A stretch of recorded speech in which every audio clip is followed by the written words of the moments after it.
তো বন্ধুরা, গালে হাত দিয়ে কী ভাবছো? তো বেশি ভাবনা নয়, তৈরি হচ্ছে মোমো। তাড়াতাড়ি খেয়ে ধরতে হবে গোমো। তো সকলে মিলে হঠাৎ করে মোমো বানালাম। তো এই মোমো তো আমরা সকলেই খেয়েছি, কিন্তু বাড়িতে তৈরি করে খাওয়ার এই মজাটাই আলাদা। তো তোমরা দেখতে পাচ্ছ কীভাবে মোমোটা তৈরি করা হচ্ছে, আর এদিকে গরম গরম স্টিম করা হচ্ছে। দেখছো কীভাবে স্টিম করছি।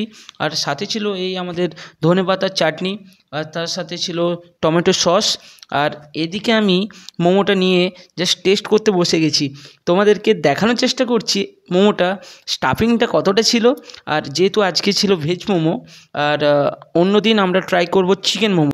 এই ভেজ মোমোটা খেতে আমার খুবই ভালো লাগলো। আর তোমাদের এই ভিডিওটা কেমন লেগেছে অতি অবশ্যই কমেন্ট করতে ভুলবে না। তো বেশি দেরি না করে সকলে মিলে চলে আসো, আজকের এই ভেজ মোমোটা একসাথে ট্রাই করা যাক। তো আমাদের মিনি ব্লগটা কেমন লাগলো? আমাদের এই ভিডিওটা যদি ভালো লেগে থাকে অবশ্যই একটা লাইক করুন, আর চ্যানেলে নতুন হলে অবশ্যই চ্যানেলটিকে সাবস্ক্রাইব করতে ভুলবেন না।